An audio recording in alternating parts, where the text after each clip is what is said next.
Thomas Robinson is the creator of the Fit for Life app, FTLYF.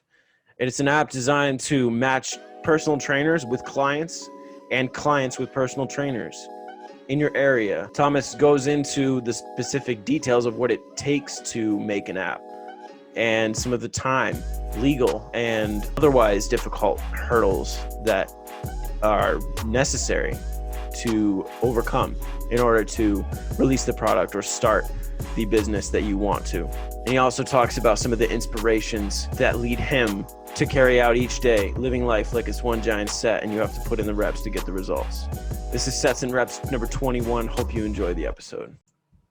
So welcome back to Sets and Reps. Today I have my guest, Tom, trainer and CEO of FTLYF. How are you doing today? Doing great. How about yourself? I'm really good, thank you. I'm having a nice afternoon here where I can just sit and have the opportunity to talk to someone who is a trainer and a coach like myself who has taken the entrepreneurial dive and started to build a brand and create a business, which I feel like is is the dream for the majority of trainers out there. It's great to have you here. And so it seems like your app kind of was developed towards the end of 2020. Is that correct? Yeah. Well, it wasn't developed in 2020. It's been a process since 2017. So started the idea in 2017 while working as a trainer at an LA Fitness. And then through the years, we've been, developing it. And we finally just got it released as of November for Android. And then December, we got it released on iPhone. That's awesome. I was doing my research and I actually downloaded your app and was kind of looking it up first. And I was like, I Googled it and I was like, oh, wait, this is only available for Apple. And then because I have Android and I was like, Okay. Found it on Android. So it's happy to be included, mainly Absolutely. Everyone's got Apple. So I used to be an Android user myself, which is why we got it out first.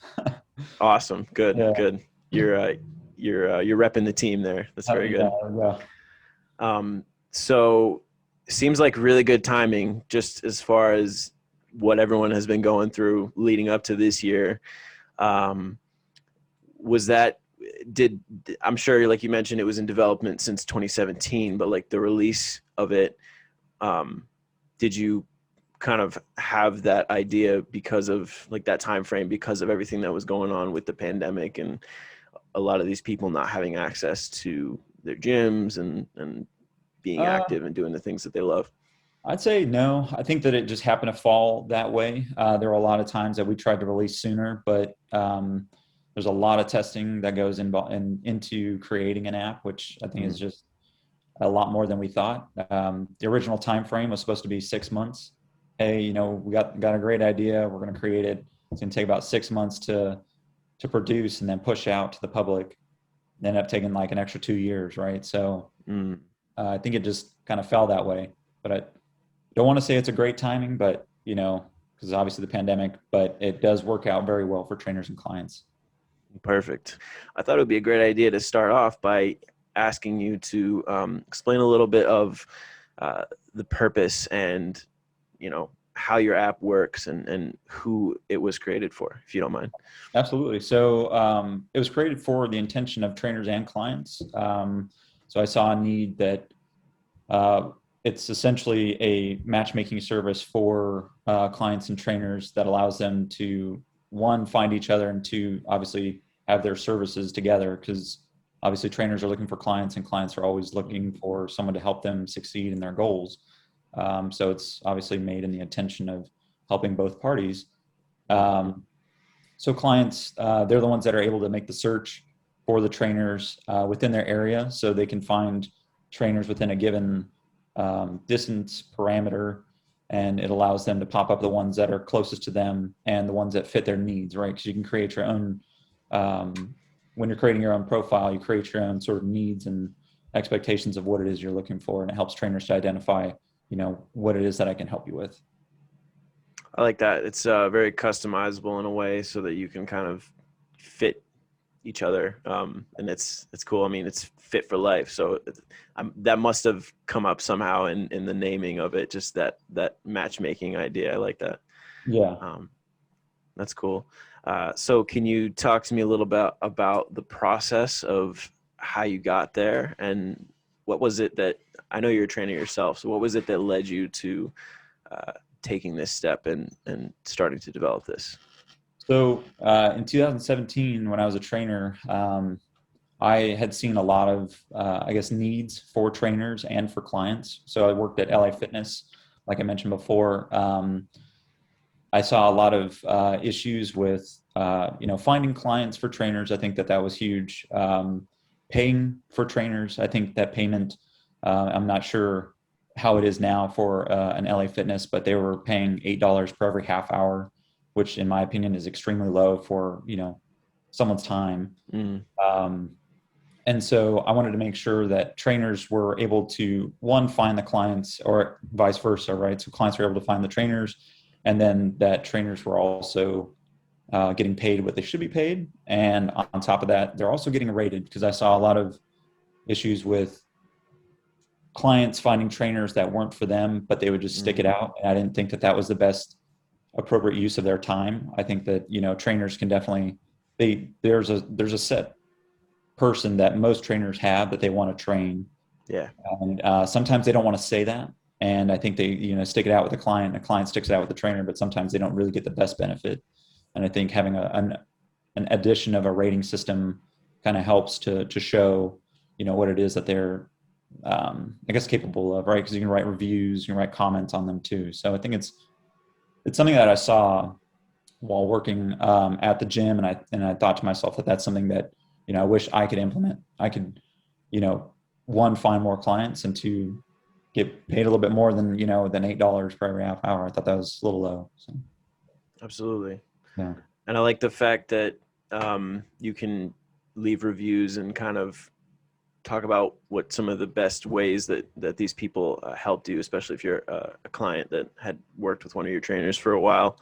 Are these things that other viewers can see on their page when they link up with that trainer? Yeah, so it shows immediately when you click on a trainer, and it shows, hey, you're 5 out of 5. Click on the reviews, hey, this guy's on time, or gal is on time. Their workouts are amazing, or hey, they're not so great. They're kind of late sometimes, but they still do a great job of training you, right? So at least you can be aware before going into a training session with that person. Perfect. And so there's a few different routes for personal trainers to go. Myself, I'm an employee right now of a health club, kind of like you were at LA Fitness, I assume. When it comes to some of the, the best reasons for someone to use your app to fuel their career, what would you say some of those reasons are? Is it designed mainly for the independent contractor, or could employees potentially use it, like an employee for a gym or a health club? So we designed it for, I would say, the independent contractor, because we have to be very careful. And I know you're going to get into this a little bit later, but with some of the bigger hurdles that we had to go through is, talking to lawyers, we have to make sure that, hey, we're not doing wrong by the other gyms, right? Like I'm not gonna have a trainer go into another gym and start working for my app, as long, if the gym's not okay with it, right? Because be very careful. So that's very upfront, right? We don't want trainers to, I guess, be doing the wrong thing, right? They want to let their club know, make sure that they're doing the right thing. So I would say this is for independent contractors. And some gyms are very different. I used to be in another gym where, you paid $500 up front for the month, and you had control over the weights and stuff that you get to use with a client. And you essentially, all the money that you made, as long as you paid your $500 rent, then, you get to work there with the clients. Oh, wow. So it's, we didn't make it necessarily for employees. Okay. Yeah. That helps my understanding a little bit more. Thank you. So other than employees who already work under the roof of someone else, would you say are there any other individuals that you feel would not benefit from using this app, whether it's a type of client or another type of trainer? I don't think that there's anybody that can't benefit, right? I think that a trainer can definitely come in, if they're on the trainer side, I think a trainer can come in and they can work out, or train with a client, and they're essentially doing their own thing outside of a gym, and that's helping a client, right? They're helping benefit themselves in the sense that they're creating and growing their own business. But on top of that, the client themselves, they're getting the help that they need. So I think it benefits both parties, and clients, even if they decide to get on the app and they train, I don't know, 1 or 2 times, they at least got the knowledge and benefit of training with somebody and learning a little bit more than they did, right? Because I think if you're going out of your way to download an app to go train with somebody, I think that you have, you demonstrate that you want to work out, you want to better yourself in some sort of capacity. So I don't think that there's anybody that really can't benefit from it. Okay, perfect. When it comes to pricing and breaking down how a client would be paying for their sessions or their packages, is that something that Fit4Life offers, like, templates for, or like a method for, or is that kind of up to the trainer? So the trainer actually puts whatever they want to pay or whatever they want to train at, right? So I have no control over what time you want to train, how much you want to be paid. That's all up to you, right? So you get to dictate essentially all of your parameters as a trainer. FitLife only takes 10% of whatever it is that you're being paid from the client. So we're taking a very small percentage of what it is that you're training for. So if you train for $50, we only get $5 back from each session that you have with the client.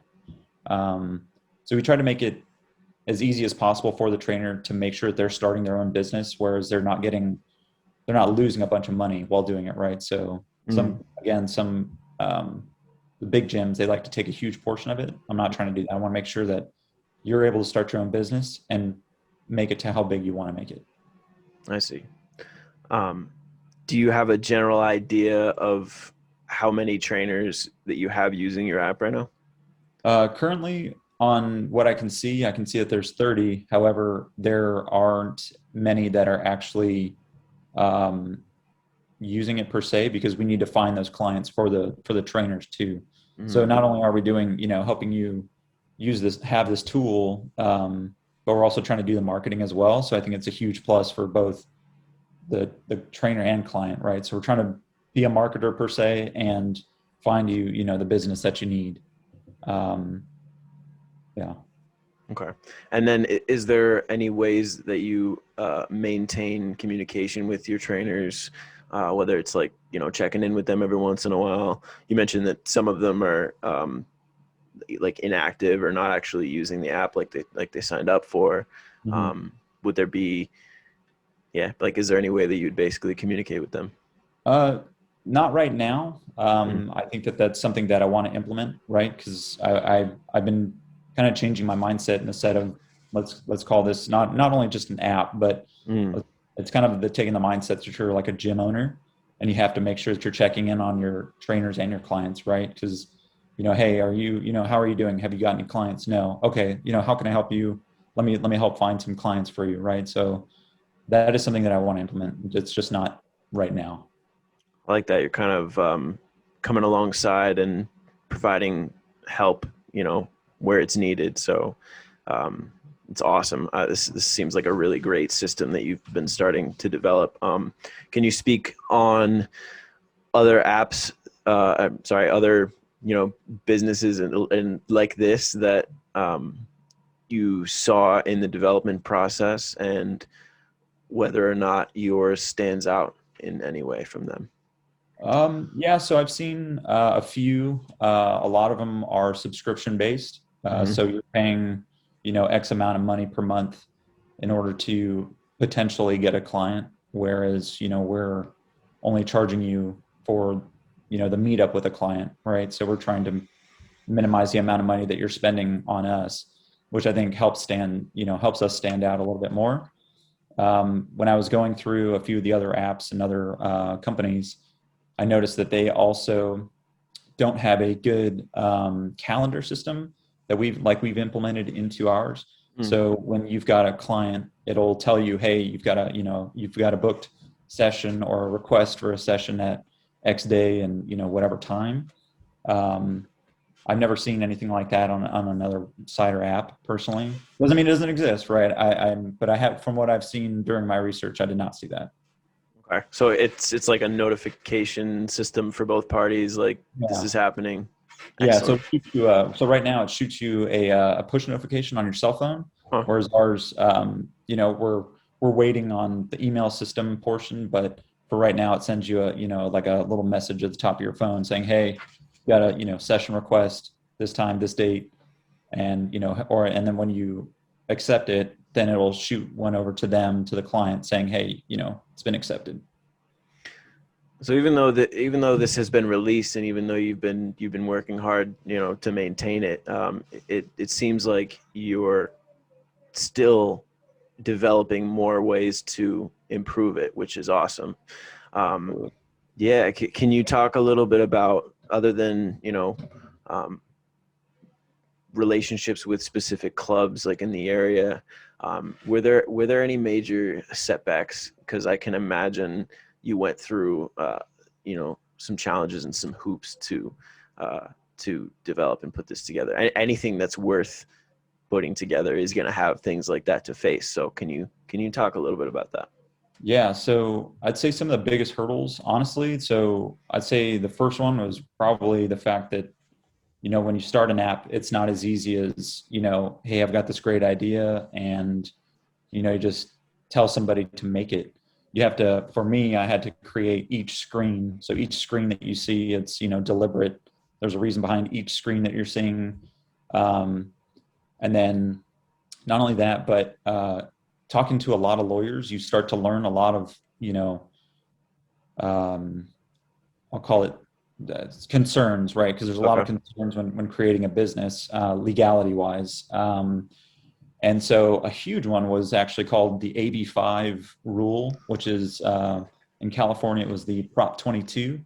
It's the gig economy law that they were trying to pass, saying that um, so, for instance, Uber and Lyft, their Mm-hmm. drivers would no longer be contractors; um, they'd be employees. So it ended up having to do a lot of employee benefits, and that, in turn, if they ruled that as that they're passing it, meaning that, or I guess it was a no on it, meant that you um, essentially became an employee. So every Uber and Lyft driver would become an employee, therefore meaning that there are a lot more like laws that go into Oh, wow. effect. Yeah, and it can crush small businesses, right? So mine would have been changed a little bit more, um, and that would have changed. I would have had to talk to the developers and create a whole new sort of system for it. Had that passed.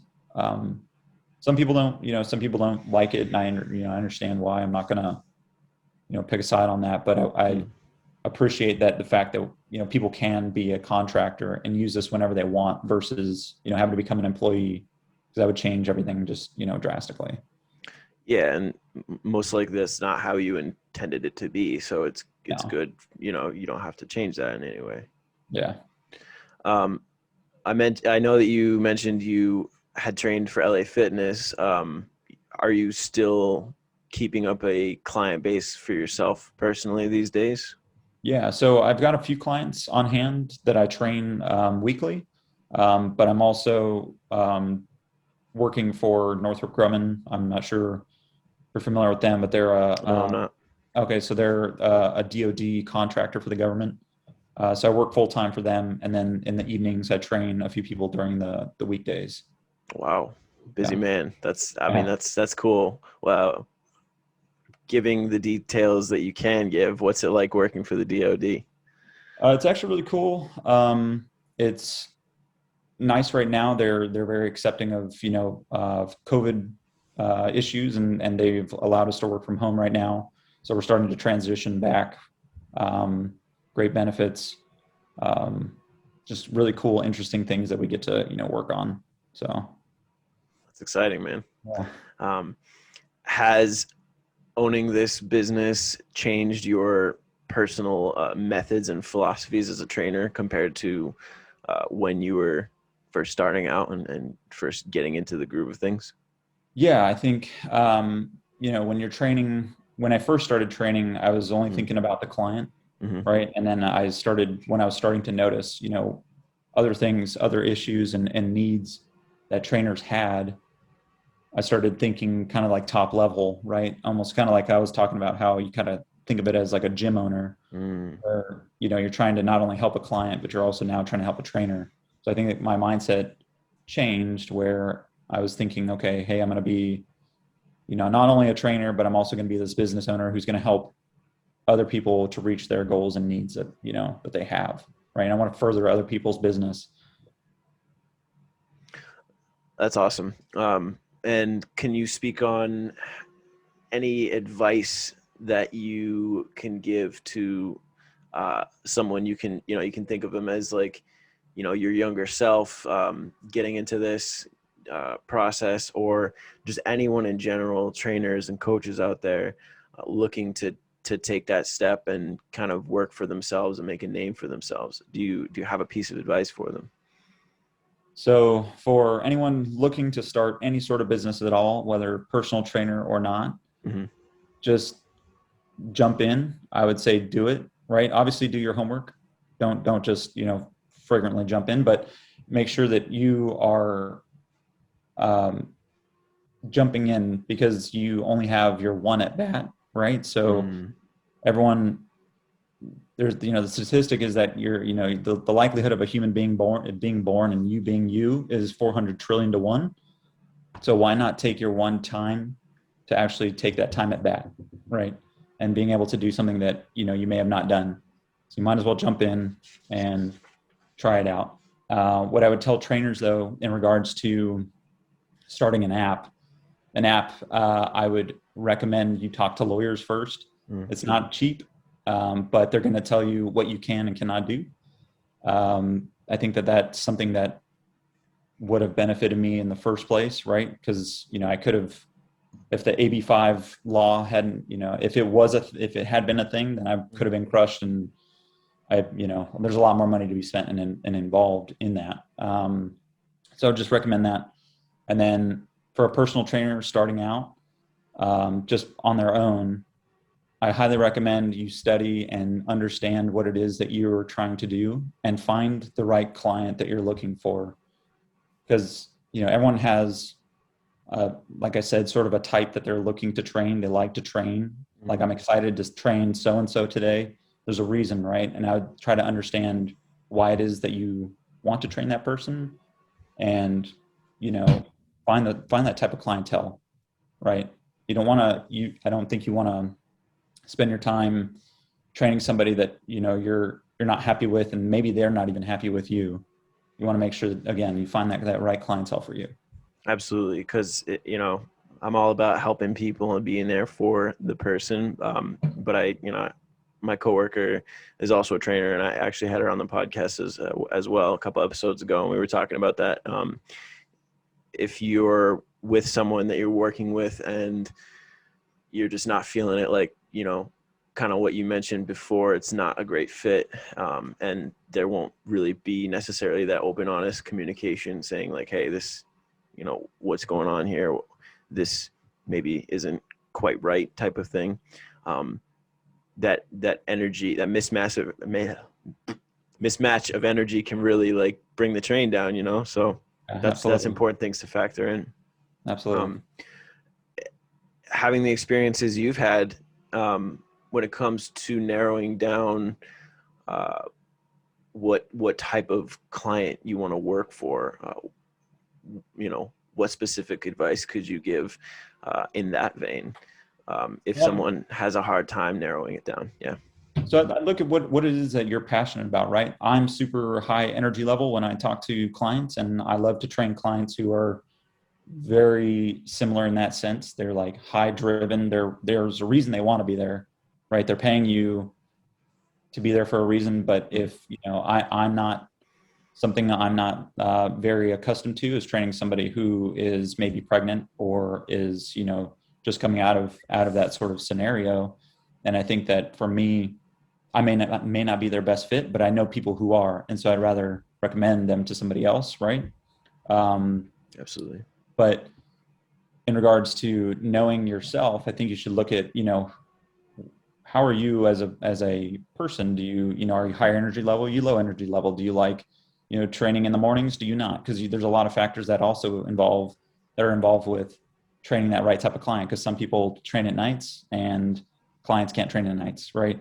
Or and I think that also dictates, what it is and how it is you're going to train them. So again, it's just, finding that right client by knowing yourself. I think it's, kind of reaching inside and being able to tell yourself, hey, this is what I like to do in regards to training, and just go out there and find that person. Find those Yeah, people. absolutely. I like that a lot. I those are similar thoughts and feelings that I've had. Mostly my mojo has been to try to work with most of the general pop and kind of start to figure out what my niche is and how I can specialize. And lately I've been starting to narrow it down to a few certain things. And I like how it's an option to choose who you want to work for and work with. You don't have to just work with everybody. But that's great, man. Thank you very much. Yeah. So talk to me a little bit about what you've seen and analyzed when it comes to the majority of your trainers. Do you know whether or not they're working in person with clients, visiting them in their homes, or are they doing virtual, working in a gym? Can you talk to me a little bit about the stats there? Yeah, so I've seen that a lot of the trainers are actually working people outside or in a gym facility now that they're starting to open back up. So that's generally what I see. However, the people that I train, I train them at my home because I have a gym in my garage. Oh, wow. So that's something on my side, right? And I think that being able to explain that to the client, hey, I've got a gym inside my garage, or inside, outside, we can train outside. I think right now is a good time for that versus going into a gym and making a client spend, X amount of dollars on not only going to a gym, but also now training with you. So I think that kind of dials down their idea of how much everything costs. And I think that kind of helps. But what I've seen is that they're all training outside or sometimes in a gym. I've seen a few of them training in the gym. That's cool. I've seen a few trainers do that, kind of open up their homes and really work on developing a gym atmosphere with equipment and a space inside. Was there anything specific you had to take into consideration for that, for allowing people into your home? Anything logistically, going back to like those laws that we talked about earlier? Yeah, so there's actually what we do in order to, I guess, give that extra assurance to clients is that, one, we make sure you're vetted, right? So trainers have to go through a vetting process in order to be allowed onto the app, right? So we make sure that we're doing our background check on them, and it's at no cost to the trainer, right? We want to make sure that, hey, you're getting the right person on the app for that client, because obviously don't want anything bad to happen, to a client. That'd be awful. So we're doing our part on that way. And not only that, but we're also looking at their certifications and verifying that they're certified as a trainer right now, in order to make sure that, hey, it's not just someone who says that they may or may not be a trainer, right? Because anybody can come into your home and just say, yep, I'm a trainer. But we want to make sure, yeah, exactly. We want to make sure you're certified and vetted. That's top key things for us. Do you? I looked briefly on your website with some. I believe that they were like example certifications that people, like a trainer, may have. Are there ones that you accept and like these are the only ones, or is it kind of like, oh, I haven't heard of that one before, I'm going to look into it type of thing? Yeah, so we're currently, we have on the app itself, we put 5 on there, 5 at the top ones, but that doesn't mean that you can't put in whatever cert you have, because I'll go back and do the research. I'll make sure on my part as the owner, make sure that person did get a certification from some type of certifying body. So it's not only just that list of 5. It's definitely, if it's not on there, just go ahead and put it in, and I'm going to check through it. Okay. So, All right. That makes a lot of sense. yeah. Online training seems like it's something that, in general, has been getting a lot more of traction, and people are coming out with, ways that they've had success with it. I personally, the amount of online training that I did was in the first initial few months during the shutdown, Mhm. where clients in my gym weren't, well, the gym was obviously closed, but even when the gym did open up again, they still weren't feeling the most comfortable about coming back. So we would do like Zoom sessions like this one, or we would do Skype sessions. Have you had experience working with a client virtually, and do you find that there is, a lot of success with that, or, what's kind of your take and your opinion on that? So I prefer to train in person. I like to being able to hold people accountable. That's just, my general consensus of online training is that it doesn't, from my standpoint, I haven't seen it be, I don't think it's going to be as successful as being in person. Mm. It's going to be more successful in person versus being online. But that doesn't mean that it's not happening, right? I mean, we see tons of trainers that are doing it phenomenally. I've done it a few times, but it was just not my thing. Mm. And when I was able to talk my clients into, being able to come in and we actually do a one-on-one session, I think they got a lot more benefit out of it. Um, so not to knock on it at all. I just personally think that you're able to hold people accountable because now they have to come in and see you. They have to come in and train with you. And also you're making sure that their form is on point, right? Because you can only see so much from a monitor screen, right? Or sometimes Yeah. trainers aren't even always watching them do a workout. They're like, hey, prescribing you a workout. Here's your, do 10 squats and, 20 deadlifts. Like, okay, but how do you know that they're actually, their form's actually on point? Are they hurting themselves? I wouldn't know if I don't see it. So Absolutely. yeah, it's just my personal take on it. Okay. All right. Well, that's awesome, man. I kind of agree with you. It's hard to see, like, with the few clients that I've had. I'm always like, all right, make sure you got enough space. Like, make sure I can see you, you can see me.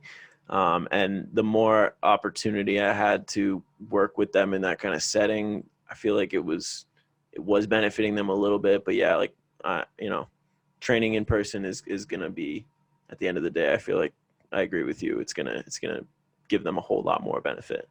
Yeah. Um, so can you talk to me a little bit about some of the other things you've been working on, as far as things that excite you about, Fit for Life, and the new implements that you are going to put into place? We had talked briefly about the option to communicate with your trainers and create that environment that resembles the gym owner and that setting. Um, is there anything else you can kind of speak on? Yeah. So we actually want to so right now on your profile, you're only able to put up pictures, right? And we want to be able to put on videos as well. I think that's something that a lot of clients can benefit from, seeing a trainer, show how either high intensity they are, or, maybe they're a little bit more reserved in their, training, depending on, client. And I think that gives somebody a different snapshot than just a picture. I mean, a picture's worth 1,000 words, but I think a video can also show, maybe 1,000 more words. So that's something that we're creating. And then also we want to make sure that we're refining how in-depth your search can be as a client, right? So right now it shows all the trainers possible within your area, but we also want to refine that data to where, when you're picking out your goals, that it matches the criteria of the trainer. So if I were a client and I saw, let's say 10 trainers, you're one of them, and yours and I matched like almost identically, like my Mm. goals and then your training style, then you would show up as the first person. I think that's something that we want to improve on, right? We want to improve on the trainer side and the client side to make sure that we're matching you guys specifically. I got you. All right, excellent. Um, So that leads me into another question for you, which basically is just, why was it that you originally became a trainer? Because I know that a lot of different people have their why and their reason. Like for myself, I was kind of thinking that I wanted to become a police officer, and I was, in a time in my life where I wasn't strong or physically fit like when I was younger, and so I just started working out, and the process snowballed, and I was like, oh, I kind of want to help people out like this, because I had a lot of experience getting help from others that knew more than me. And so I was like, I kind of want to make a career out of that. So in that vein, was there anything in particular that made you want to gravitate toward this career? Honestly, so you wouldn't really know unless like you know me, but I used to be a fat kid. Okay. So from Chubby gang. yeah, exactly, yeah. So from like fourth grade all the way up to when I was almost 18, I was super fat. I did not, I was very ashamed and sort of like reserved and like hanging out with a lot of people. And then at some point, I ended up going to the gym, found my way to a gym, and I just learned on my own.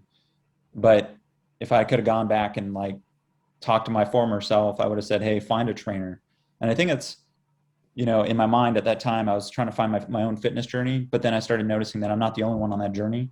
Right. And that's when I started to want to help people. I wanted to make sure that, hey, there's a way around this. We can help you, if you choose, right? Because there's some people that, happy with how they are, and that's fine. Right. But, if you choose to come in and, you want to make the effort, I want to help you. I like helping people. It's just something in my nature. Mm, And I think that that's what kind of inspired me to want to help others is, because I've seen myself, and I'd wish that about myself was, I was able to do something better for myself, but I now want to help other people. So. and it's especially great when they're willing and they're ready. I mean, Absolutely.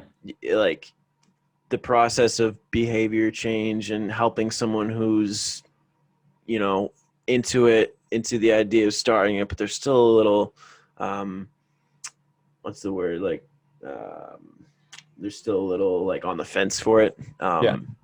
There's value in that, but like when someone's like ready to go, it's like, all right, let's go, so Super excited. It pumps you up, absolutely. it's a good feeling, especially when you start seeing the results with that client. Because a client comes, I've had a client before, her and her husband came in, and we are training them for, I think it was about 6 months, but it was before they had to take photos for their wedding. Mm. And she had lost somewhere around 19 to 20 inches around her whole body of fat.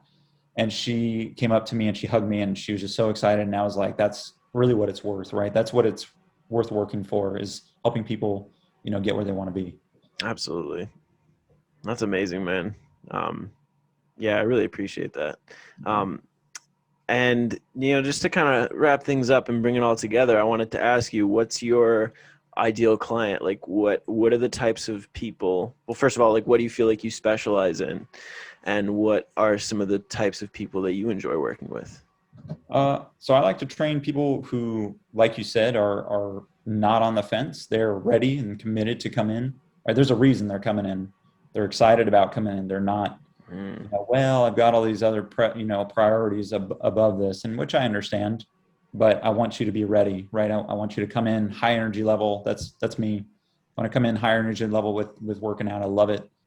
And strength training. I just love people that want to train primarily, not necessarily, they're going in for a competition or anything like that, but they're trying to get stronger and just, healthier. I don't think that I'm not, not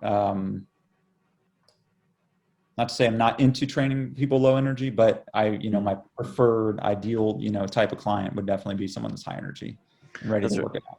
Yeah, because like there's also that opportunity to help someone who is low energy like become high energy if they're into it. But I love that. It's like ready to go, matching that energy up too. Are there so you mentioned like you like strength training. Is there a specific exercise like programs, routine types that you tend to stick with more when it comes to training those clients, helping them like build that overall absolute strength? Yeah, so I use split routine. So obviously the bro routine, right? That's typically what I try to do to keep clients on track, and I like to build the consistency. Sometimes people are not, they get into it and they don't particularly like that, but we change, right? We adapt, and hey, what it is, is not working for you? What can we do to change it, and let's make it better for you? But that's typically what I end up working with my clients, and then I make sure, depending on their life factors and what it is that their body can handle, that we adapt to them, right? It's not always a, hey, here's my plan and you're just going to go for it. It's we got to always adapt, right? Always adapt to the client's needs. Absolutely. I like that. Yeah, not everyone is going to be cookie cutter. Like, you can't just throw something at them. You have to specialize it for them and their needs, and there's a lot of things that have to be taken into consideration, which is like, how much sleep they're getting, how are they eating in and out of the gym. Like, have you looked at all into your clients' nutrition, and have you made that a part of your training process?